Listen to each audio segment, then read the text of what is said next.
I'm going to do here. Hey, Haley, could you please come here for a second? Just while this is loading up, guys, I just want to get Haley, our new trainee, to just do something while we're here. I'm just doing a live stream. Can you please, so it will come up in my Online Guys Facebook page. If you can just copy the link in the title and description into LinkedIn as a post, because it won't automatically send to there. So the title. So copy the link to the stream on Facebook to LinkedIn, and then like the title and description from it, and make a post on LinkedIn about it. Okay, of the lunch. Yeah, yes, please. Excellent. Thanks, guys. Sorry about that. That's logistically something that Haley can do. So, guys, yeah, I just wanted to jump on quickly. I had every intention of coming on today and talking about marketing and I was going to talk about Google Ads actually, but I thought this would be a great opportunity. And guys, as always, leave your comments and questions in the box, in your chat box, and hopefully they'll pop up here and I can answer them in real time. But yeah, I thought it'd be a good opportunity to talk about integrity and honesty and authenticity in marketing. Just based on my experiences, it's been one of the secrets to our success. And I just want to talk about the last couple of days, the last week, and how our actions have affected the business. And I thought it'd be a good time to do that. So yeah, authenticity and integrity, they should be a given in any industry. You should always operate with integrity, and you should always operate with authenticity and honesty. But unfortunately, it doesn't necessarily happen in marketing. And I don't know why that is. It's partly to do with the fact that it's unregulated, and there's a lot of people that do marketing and have marketing agencies that think it's just a way of making a quick dollar, which, we've had conversations on here with other marketers, and we all sing from the same hymn book. If you do marketing properly, it's definitely not a way to get rich. It's a good way to make a decent living, but very few marketers, like active agency owners, are sitting on a beach doing 4 hours a week of work. It's a 40-hour a week job like any other out there. And I just want to give a bit of background on why I want to do this live stream today. So in the last week, I've probably turned away and bowed out of probably $35,000 of work. And when I talk about that number, it always it does put a bit of a ball in my throat because it's obviously a lot of money to walk away from.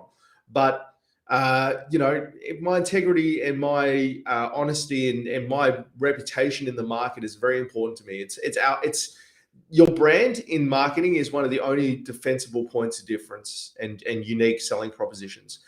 Because at the end of the day, we all build websites, we all do SEO, we all do Google Ads, we all do Facebook, and we all under promise and over deliver. And Dave Clare, I don't know if he's watching, but Dave Clare, he was an awesome bloke. I said, we were speaking about this once, and he said to me, Jimmy, I hate people when people say under promising and over delivering. You should just be promising and delivering, and promising and over delivering. You shouldn't be under promising stuff and then over delivering on it, because that's not operating with authenticity. So those words stuck with me. So thanks for that, Dave. But yeah, we walked away from a lot of work in the last couple of weeks, and the main reason for it, in retrospect, is because it's just authenticity and in integrity. They were the main reasons. So I'll talk it through some tangible examples just to give someone an example. So we do a lot of Google Ads here at My Online Guy, but mainly the Google Ads we do are for service-based businesses and for services. So if you're a plumbing company, I would argue we're up there with some of the best at doing Google Ads. But if you're selling a product, we're not necessarily the best people for the job. And it's not necessarily that we don't know how to do it, because at the end of the day, Google Ads is Google Ads, and we do know how to set up products and set up carousels and set up Google Shopping and everything. We know how to do all that. But does it mean we're the right fit? No, not necessarily, because it's not something we do every day. We had a good friend of mine who we've been working with, built their website, sit down with us, and we did a bit of a strategy meeting, and they were talking about ways they can generate sales. And I said to him, mate, Google ads, Facebook ads could work really well here, as well as a bunch of other stuff. We just did a brainstorming session basically. And Rick's like, yep, all right. Can you set up the Facebook and Google ads for us?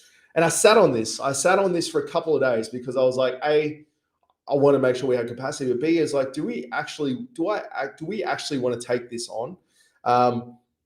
Because in the bottom of my heart, even if it was subconsciously, but just like in my gut, I was like, this isn't the right thing to do.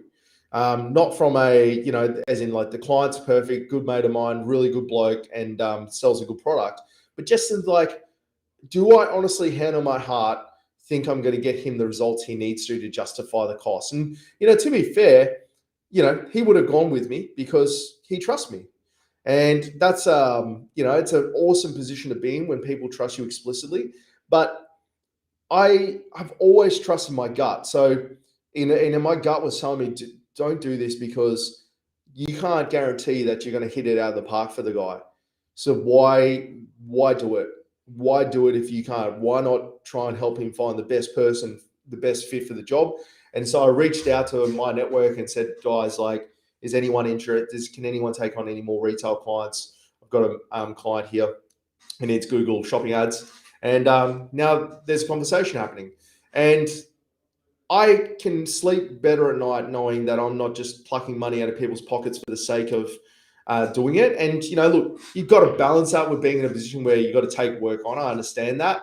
But I think people in this industry need to trust their gut a little bit more and trust their intuition a little bit more and not put money first and go with their gut and intuition. And where this came from is, I was in the Navy. For those who don't know, there's some medals behind me. I was in the Navy for almost 10 years. And one thing you are trained to do, and one thing I explored after I left the Navy was what your gut actually is, like what your gut does for you. And your gut, a lot of the time, is subconscious reaction to information it knows, subconsciously. So like you would have read in a book in the 3rd grade that not to touch a snake. And, or you've seen something somewhere that not to touch a snake. Now, you look at a snake and you go, your gut instinct is telling you not to go near it because subconsciously, that it's not a good decision to make. And the more experiences you have around the thing you're talking about, the issue in front of you, the better that instinct becomes and that gut becomes. And poker players talk about it all the time. For those who don't know, I played poker professionally for almost a year. This was when I was a lot younger. And, sometimes, gut poker is a skill game, and I'm very adamant on that. But some people think it's a game of luck. But actually, a lot of the best players in the world use a combination of skill and gut because when you've seen millions of hands and millions of combinations of hands, you start to get finely tuned onto what doesn't feel right and what feels right. And some players can't explain it because you can purely use the math behind poker to make decisions. But some players make these what are called hero calls or miraculous decisions based on a gut feeling. And that gut feeling comes from being honed in over a lifetime of playing poker or several years of playing poker where they're like, this just doesn't feel right. And the good players separate themselves from the best of the best. The best of the best separate themselves from the good players by how much they trust that gut instinct. And every business should be the same. But I just wanted to get on and talk about that a little bit because it's something more businesses and in marketing especially need to really concentrate on and go, that's the thing, right? Like I could have taken this job on and we probably could have got a pretty good job. We probably could have done a pretty good job of it, because we do know how to market products. But would we have been the best fit for them? I couldn't have put my hand on my heart and said that we were.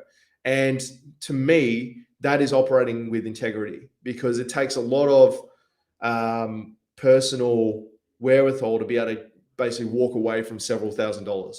And that's exactly what we did there. And we did that again with another person earlier in the week who actually walked away, like I said earlier, from several, $30,000, $40,000 of work. And it's hard to do, but again, my reputation and my integrity is more important to me than making a quick buck now and losing this business in 2 years. So this person was referred to us, and they needed X, Y, and Z. They were basically, they had a course and they wanted to do marketing for this course, and I listened to it and suggested things because look, marketing's marketing. It doesn't matter if we're selling a course or whatever. But again, my gut was like, Jimmy, stick to your lane. You don't know courses. You never have one. You never sold one. You're not the right fit for this person right at this very point in time, especially when he's got a course it's like you can't even add any value because he's already got a marketing funnel and you're trying to improve it. So it's like, stick to your lane, stick to your course, take on the jobs you're going to knock out of the park. And I said that exactly to him. I said, look, I will do a good job at this because everything we do here, we try and put 110% effort into. But are we the best fit for you? Probably not, because where you are in this business, you need someone that's elbow deep in courses all day and can give you those high level ninja moves that I can give a service based business, but I can't give that to you. And again, I think he appreciated. I like to think this is, so I'm very clear about why I don't take it on. Sometimes it's just capacity. Like if we're got too much work on, I'm very, very conscious to set realistic timeframes. So I'm very honest with clients and saying like, look, I can't take as much as I can do this and we're the best people for it. I wouldn't be able to start this for another 2 weeks, 3 weeks, or we wouldn't be able to complete this for X, Y, Z. And if they move on because of that, then at least I know I haven't burned a bridge. And the same thing here, I just said, like, I don't necessarily think we're the best fit for you based on what you require. Yes, we technically know how to do what you're asking, and like I'm technically proficient, but does that make us the best fit? No, I don't think it does. And so I try to help him find others. But do I want to just take short-term pain, short-term gain, and short-term thinking and not worry about the long-term consequences of this stuff? No, because I want this business to exist in 5, 7, 10 years from now, 15 years from now. And the only way it's going to be able to happen is if we operate with integrity and authenticity. And that was a very, very good example of that, because it's not easy to walk away from the money that would have been part of this potential. And I think that's where we have I speak to a lot of younger agency owners. Obviously, I'm pretty visible in this space, doing these videos all the time. And I speak to a lot of younger agency owners, and they're always telling me how they want to do this and do that, and they're taking on work, and then they're like, oh, I don't know how to do it, I'm just going to do it. And there is a time and place for that. When I first started taking clients on to do SEO, I'd only ever done SEO for myself, so I wasn't 100% confident that I could get them the results. But I had also had the time and the tenacity to go, well, look, I do know how to do this. I'm just going to have to get better at it, and I'm going to have to build the parachute as I go. But those first 3 clients I ever had, I explicitly said to them, it's like, I don't have much of a portfolio, but I'm going to work harder on this than anyone ever will for you. And they gave me a punt, which I forever appreciate, because those first 3 clients are what set this agency up. But I was honest, and it's authentic. It's like, I know SEO and I know it really well, but I've never had clients before. So like, I'm going to have to get used to the way to communicate to clients and the reporting. So the reporting may be slow. I've still got to build the reporting. And they just worked with me. And then all I did is I tried extra hard to make sure that I was going to fulfill my commitments.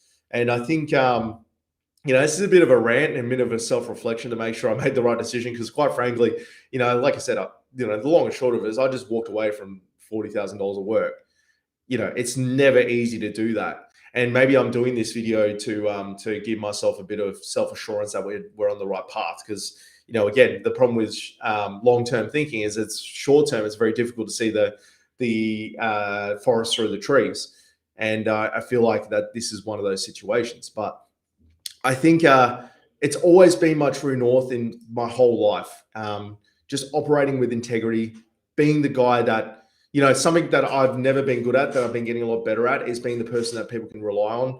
I've always been, because I've got ADHD, I've always been a little bit unreliable, and I'm working on improving that. But as part of that, I've always tried to maintain a compass. And we've, in the past, we've given up a lot smaller numbers, but given up clients that my gut was telling me not to do, because it's, whatever, it was not a right fit, or I could just see this not working culturally, things like that. And that's always served me well. So that's getting back to what I was saying. I talk to young guys that are starting agencies, seems to be young guys, but like starting agencies, and they ask my advice and stuff. And I keep telling guys, like, don't use short-term thinking if this is a long-term career for you. Short-term thinking is the quickest way to get kicked out of this career and never work in it, because we all know each other. If I get burnt by a supplier or a vendor, I'll never use them again. And then I'll probably tell everyone I know not to use them as well, because this industry is very small and everyone knows each other. So, if I go and burn, there's agencies out there that have very, very bad reputations within the circles. And that tangibly affects them, because, I got mates that told me to avoid this place because, they shared information with them and then they've used it against them or whatever.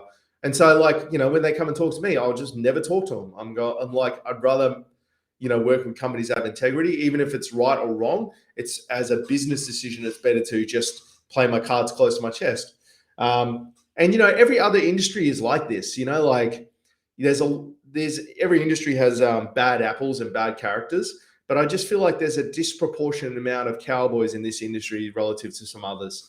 And hopefully, if all of us agency owners with integrity and authenticity sort of band together and work well together, we can start to drive out some of these people. And I as much as we skipped on these jobs, hopefully these people go and find people that can knock it out of the park for them and don't just pick the next person in the line.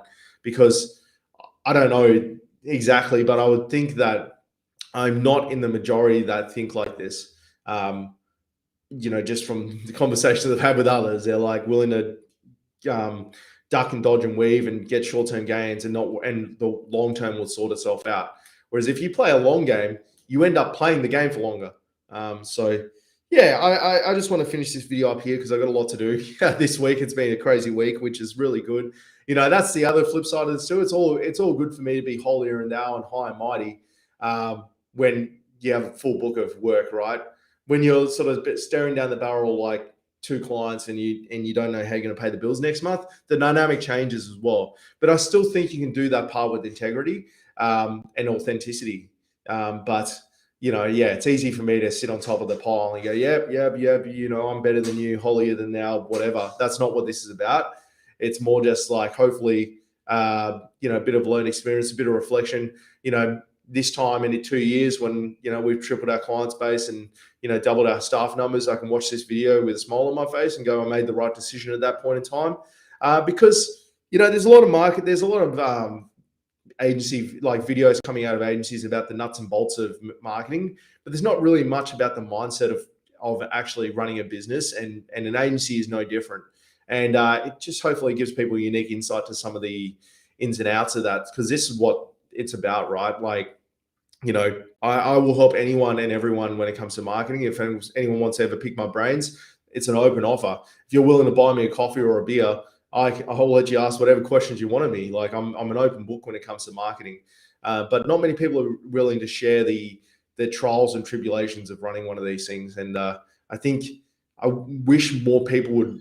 I wish there was more information out there about starting an agency. And to be completely honest, if there was more information about the actual trials and tribulations of starting an agency, I don't know whether I would have started one, to be completely honest. I probably would have still, because I, love what we do and everything. But if I'm honest, it's not everyone thinks that running an agency is an easy way to make, bank. But you speak to any agency owner with any kind of scale, and it is not an easy way to make money.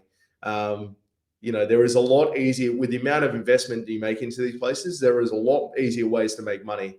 But a lot of us do it because we like helping people and we like getting results. And, if you do get satisfaction from that, it's one of the best careers you can have. But, I just get frustrated when I see agency owners trying to automate the whole thing so they can go and sit on a beach in Kuta and drink Bingtangs all day, right? It's just not how this place works. And if you do operate like that and you work out the formula, more power to you. I'll pay you to teach me how to do that. But the people I've seen that do that, eventually somebody becomes unstuck and they derail. It's just my thoughts, obviously. But yeah, guys, I'm going to leave that here. This was more of a rant, like I said, and more of a personal video for myself. But that I want to make, I wanted to make sure, I wanted to hear myself talk through this thought process that I did internally to make sure that I made the right decision. And look, my gut hasn't led me astray yet. My gut was telling me to pass on these jobs because we couldn't guarantee to knock it out of the park, and hopefully that pays dividends in the future. Will it? Who knows? All I can say is my hand on my heart that we operate with integrity, and that's served us well so far, and hopefully we'll continue to do so. But yeah, guys, I'm going to finish this one here. Thanks for tuning in, and I will catch you all tomorrow. I'm going to do a video on Google Ads. So yeah, thank you all for tuning in, and yeah, see you tomorrow.